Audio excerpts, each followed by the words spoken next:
Скоро участковые уполномоченные полиции будут отмечать свой профессиональный праздник, с чем мы их и поздравляем. Это программа «Актуальная тема» на телеканале «Войнах». И начальник отдела организации деятельности участковых уполномоченных полиции и подразделений по делам несовершеннолетних МВД по Чеченской Республике полковник полиции Усман Мушкаев.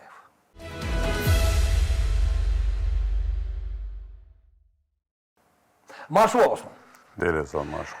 Действительно, разрешите поздравить вас в вашем лице всех сотрудников уполномоченных участковых полиций с праздником, профессиональным праздником. Всех вам благ и удачи. Спасибо. И мой первый вопрос. С какими показателями встречают наши участковые уполномоченные свой профессиональный праздник? Казалось бы, вопрос банальный. Но и все-таки. Прошу вас. Участковые уполномоченные полиции в этом году у нас вообще традиционно занимают ведущее место в системе МВД Российской Федерации по линии участкового уполномоченного, я имею в виду. Значит, раньше, вот вы, наверное, помните времена, когда от каждого сотрудника, в том числе участкового уполномоченного, требовалось как можно больше показателей, как можно больше выявлено раскрытых преступлений, так называемая палочная система. Но в последнее время от этого и в целом МВД отошло, и это же требует от нас и руководства республики. И сейчас мы начали по этой линии участковых уполномоченных оценивать по удельному весу раскрытия преступлений. То есть, если определенное количество преступлений зарегистрировано, раскрыто в Чеченской Республике, какова доля раскрытых преступлений именно участковым уполномоченным. На 9 месяцев текущего года это показатель составляет 37%. Это самый наивысший показатель вообще Российской Федерации. Помимо этого, основным... Лучший показатель в государстве российском. Так точно. Так точно. Прошу, прошу.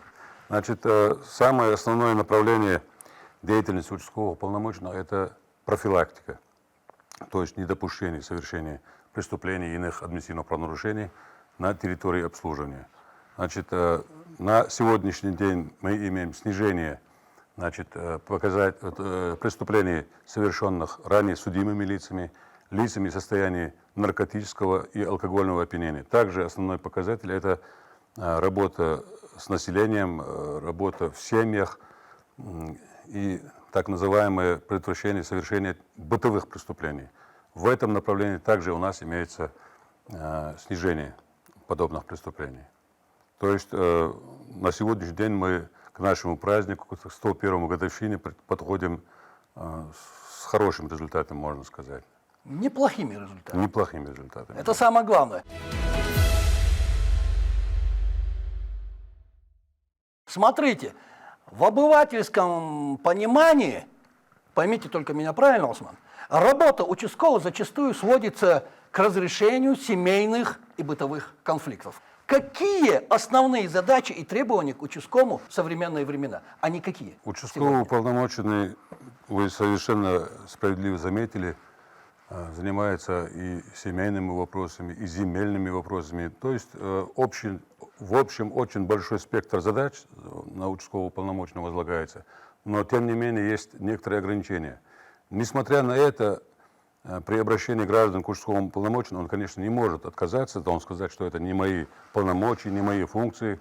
В любом случае он должен принять это заявление и, значит, собрав предварительный материал, направить его по подследственности или по территориальности, будь это, скажем так, социальный блок, скажем так, судебные инстанции и так далее. Значит, участковый уполномоченный обслуживает территорию в пределах административного участка, ограниченной как определенной границей, там, где проживает, значит, 3000 человек.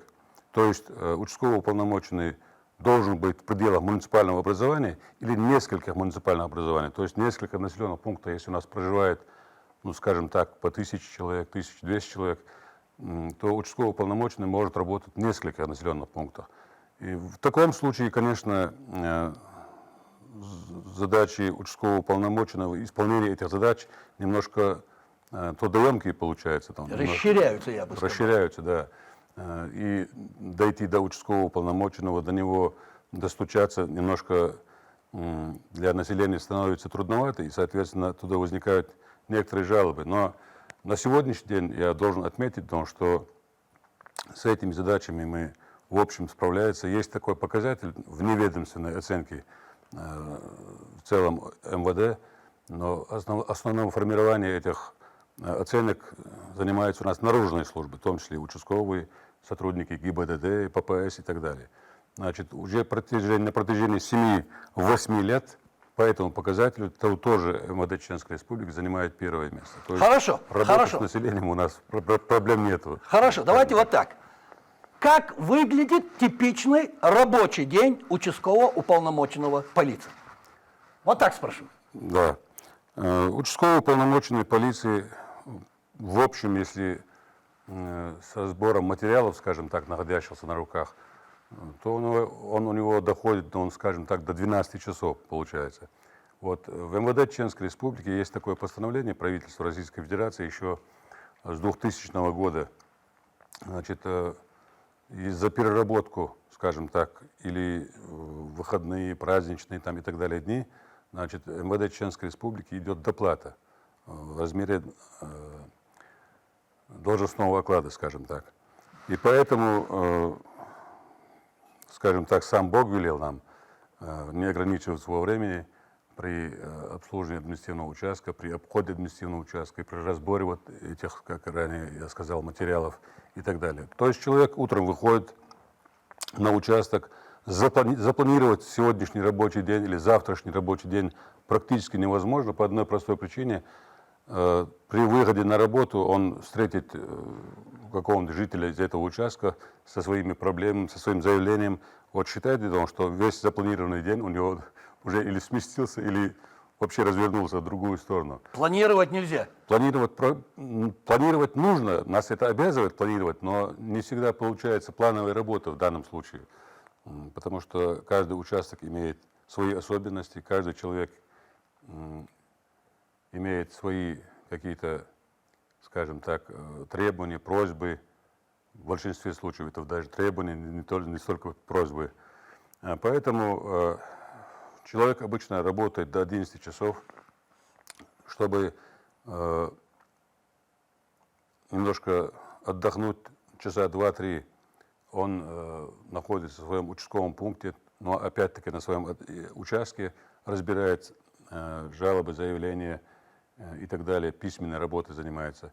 И уже начиная с 3 часов примерно, у него продолжается этот рабочий день. Почему вот так это все делается? По одной простой причине. В дневное время в основном люди находятся вне своих жилых помещений, на работе там, или на рынке, или своими делами занимаются. И чтобы жители со своего участка застать дома, вот продолжение рабочего дня начинается обычно с 16-15 часов и до 22 часов. После 22 часов, если нету в доме явно совершаемого преступления, значит, участковый уполномоченный заходить в чужое помещение уже не может. Поэтому рабочий день у него начинается, как обычно, с 9 часов, но продолжается, скажем так, до 10 часов с перерывом 2-3 часа в обеденное время. И тут у меня тогда такой вопрос. Смотрите, участковый уполномоченный, тот представитель органов внутренних дел, которого должны знать в лицо. Правильно? Так точно, так точно. Но так ли это на самом деле? Вы знаете, это такой вопрос, который лично я занимаюсь, наверное, с 2007 года. Для того, чтобы участкового уполномоченного знали на своем участке обслуживания, и чтобы участковый знал свое население с административного участка, обслуживаемого им, значит, ежегодно у нас проводятся различные акции, оперативно-профилактические и профилактические мероприятия, такие как «Здравствуйте, я ваш участковый», значит, участок и так далее. Ну, они по-разному называются, но цель и задача этих операций одна и та же. В ходе проведения вот этих подобных мероприятий участковый уполномоченный обязательно должен, но это обычно получается 9-10 дней, больше проводить по протяженности времени мы не можем, разовые мероприятия. За этот период времени он должен обойти весь свой административный участок, значит, на местах, точнее в местах массового пребывания людей, будь это магазины, будь это административные здания и так далее, он развешивает баннеры с указанием, обязательно там должна быть его фотография, с указанием его данных, номера телефона, и помимо своего номера телефона, номер дежурной части и телефон горячей линии. И когда он посещает, значит, жителей административного участка, обязательно он должен раздавать и раздает, обычно мы это проверяем, визитки. Наших участковых знают в лицо. Конечно, конечно. Можно так сказать? В большинстве случаев знают. И так как у нас в последнее время практически каждый человек имеет доступ к интернет-ресурсам, на сайте МВД по Чеченской Республике ежеквартально обновляется информация с указанием участка и участкового уполномоченного по всей республике, в каждом районе. А вот в каких случаях следует вызывать участкового и по каким вопросам к нему обращаются жители в основном? Есть какой-то мониторинг? Конечно, есть мониторинг. Вот за 9 месяцев, если взять, участковым уполномоченным было поручено и непосредственно к участковым уполномоченным было 2500 обращений граждан. В основном вот эти обращения, получается, у нас это больничные материалы. Люди обращались в больницы, и, соответственно, дежурные врачи по соответствии со совместным нашим приказом Минздрава и МВД по Чеченской Республике, в случае, если они подозревают, что это не бытовая травма, получена в результате, может быть, какого-то внешнего воздействия, физического воздействия, обращаются в территориальный орган внутренних дел, соответственно, по таким материалам эти материалы поручаются обязательно участковым. И помимо этого, в основном это земельные вопросы. В основном это бытовые вопросы. В основном, да, бытовые вопросы. А вот какие мероприятия проводятся сотрудниками полиции для обеспечения безопасности граждан на своих участках? Согласитесь, сейчас время у нас не очень спокойное. Какие мероприятия проводятся? Значит, участковому уполномоченному, значит, помимо, вот, скажем так, мероприятий, которые мы проводим по анализу, значит, оперативной и криминогенной обстановки на каждом участке, с ведомственным приказом вменено в обязанности проводить подворные обходы территории. То есть при проведении подворных обходов, конечно, он акцентирует больше внимания на людей, которые ранее вступали в конфликт с законом, скажем так, ранее совершавшие преступления, значит, имеющие обычно конфликты в семье, значит, люди, которые имеют склонность выпивать, скажем так, или увлекаются другими сильнодействующими наркотическими и медицинскими препаратами. Но обязательно при этом он должен обходить и каждый дом, независимо от того, является этот человек ранее судимым или состоит он на политическом учете, имеется в виду или нет. Значит, при посещении вот этих людей, ну, вы, наверное, в курсе, не можете быть не в курсе того, что очень большое количество преступлений по всей России совершается с использованием интернет-ресурсов, то есть мошенничество, преступления экономической направленности, так называемые банковские преступления и так далее. Вот. И участковый уполномоченный в ходе обхода своего административного участка больше внимания уделяет именно вот таким проявлениям, чтобы у нас их не было. Наиболее подверженные обману и мошенническим действиям в отношении, значит, более взрослого населения, старых людей, скажем так. Чтобы вот этого не было, основной упор, основной акцент делается в данном направлении на сегодняшний день. Вот, конечно, были времена, когда было актуальны другие виды преступлений, но на сегодняшний день вот экономическая направленность, скажем так, преступления у нас всплыли, скажем так. Я же говорю, Большее уполномоченный полиции – это универсальный сотрудник. А вот с какими трудностями сталкивается участковый в своей работе? И как его воспринимают наши жители сегодня? Знаете, вот я в прошлый раз, когда был у вас в гостях, значит, вам рассказывал, с какими трудностями сталкиваются участковые. Основная трудность это было... Это было года 3 назад. Да, это было больше, скажем так, основной поток вливается в участковую службу, значит, молодых сотрудников. Вот спустя 3 года эта ситуация, не скажу, что она улучшилась там. Молодых людей у нас появилось еще больше. Но это, конечно, хорошо, когда молодые люди стараются и идут там работать. Но вместе с этим у нас и возникают некоторые трудности. Участковый уполномоченный, прежде всего, я так просто считаю, может быть, я даже не прав, должен иметь какой-то, помимо теоретической подготовки, жизненный опыт. Потому что, вот, обслуживая 3000 человек, каждый человек это, скажем так, может, я скажу, Со своим характером. со своими громко, да, мыслями. может быть, скажу. Каждый человек, он это отдельный мир. отдельный мир. У правильно. каждого свои какие-то, скажем так, Понимание повадки, этой жизни. понимания, нравы какие-то. И каждому человеку надо это как-то доходчиво объяснить, чтобы он потом не затаил какую-то злобу в себе, воспринял это адекватно. А для этого нужно хотя бы с людьми разговаривать, Уметь говорить. разговаривать на человеческом языке. Да. Но с этим у нас, конечно, большие проблемы. Конечно, спустя год, спустя 1,5 года, 2 года, это уже становятся совсем другие люди. С ними проводится и индивидуально-профилактическая работа, индивидуально воспитательная работа, занятия проводятся с личным составом. Но вот эти первые 2-3 года становления этого человека, действительно у нас возникают некоторые трудности в Но организации. они решаемы. Ну, конечно, конечно.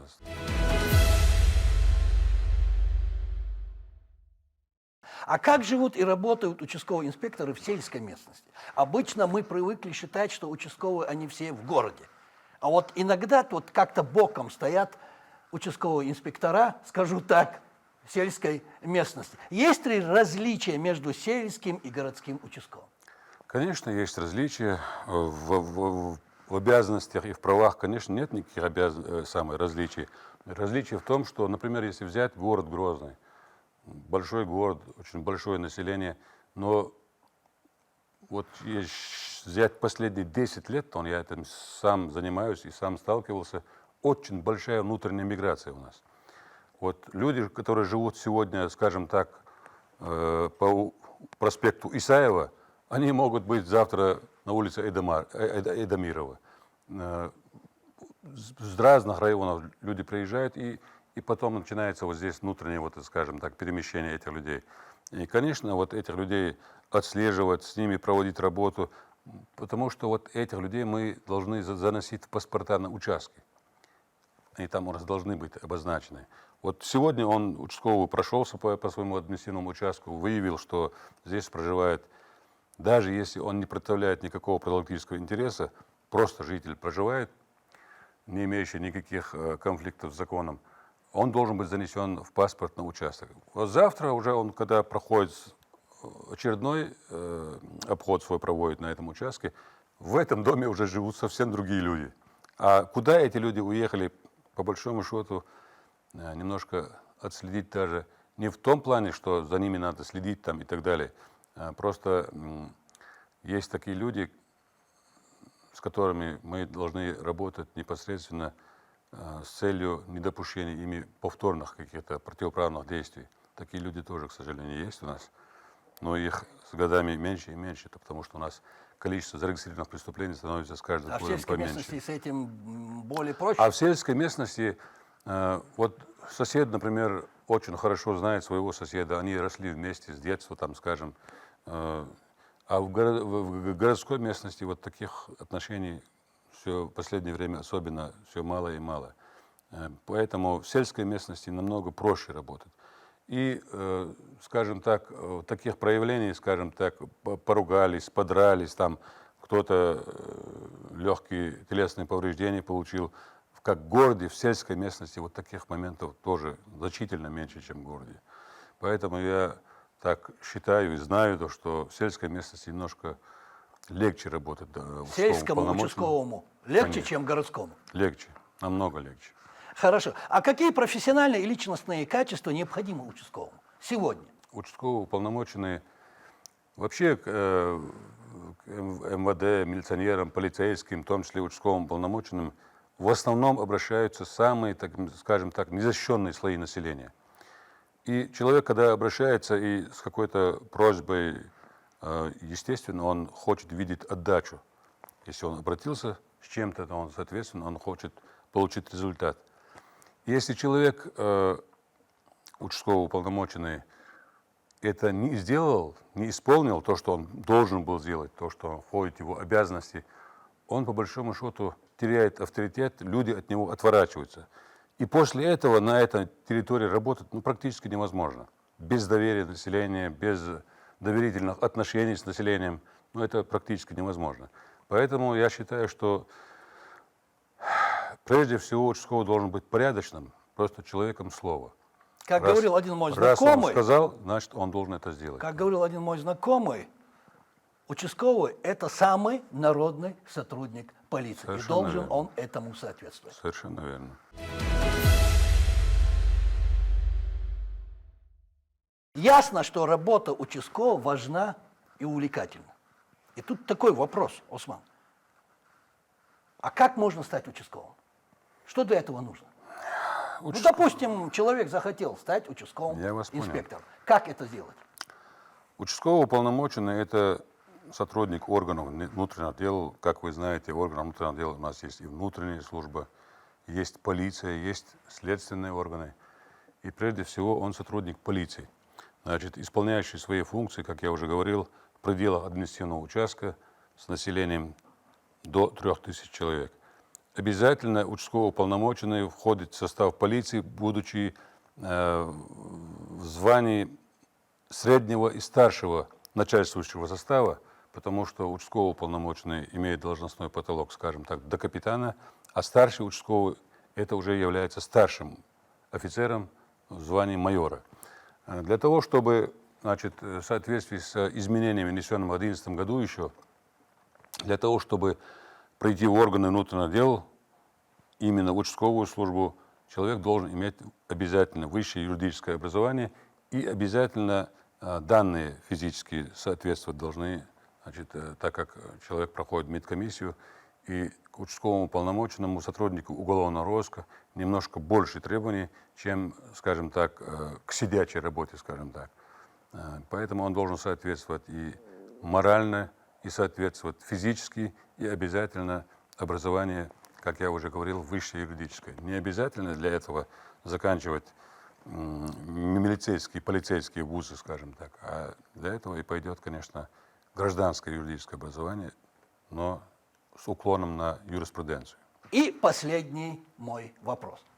В преддверии профессионального праздника, возможно, у вас есть молодые или опытные сотрудники, которых вы хотели бы выделить? Или нет? Конечно, у нас есть и молодые сотрудники, есть и У вас есть более возможность сегодня в программе «Актуальная тема» на телеканале «Войнах» озвучить их фамилии и поздравить всех своих коллег с Днем участкового. Прошу. Значит, я вам докладывал и в прошлую нашу встречу. Значит, по течении, начиная, например, с 2000 года, точнее, с 2020 года, когда у нас началась вот эта пандемия, до 2022 года, то есть и 20, и 21, и 22 годы, значит, участковый уполномоченный Чеченской Республики у нас в ходе проведения, значит, всероссийских акций на звание «Лучший по профессии» участковый уполномоченный Аргуна в 2020 году, участковый уполномоченный УВД города в 2021 и 2022 году занимали первые места в Российской Федерации.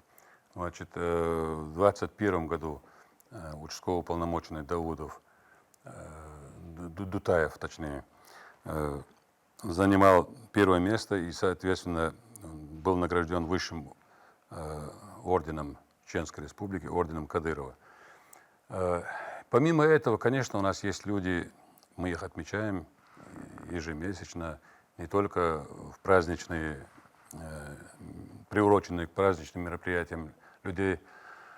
На сегодняшней встрече даже не хватит, чтобы вот перечислить этих людей, поэтому я так думаю, что обойдемся поздравлениям в общем. Прошу, также камера сотрудников. ваша. Значит, уважаемые коллеги, уважаемые ветераны службы, хочу от всего сердца поздравить вас с нашим праздником профессиональным 101-й годовщины со дня образования службы участкового уполномоченного полиции. Хочу вам пожелать здоровья, хочу вам пожелать семейного благополучия и, конечно, мирного неба над головой и мира в душе. Удачи вам и счастья. Аминь. Спасибо. Спасибо, что пришли, ответили на наши вопросы, высказали свое мнение. Спасибо, Я что еще пригласили. раз поздравляю всех участковых уполномоченных полиции с их профессиональным праздником. И говорю вам удачи и успехов. Берегите Спасибо, себя. спасибо огромное. Спасибо, что пригласили.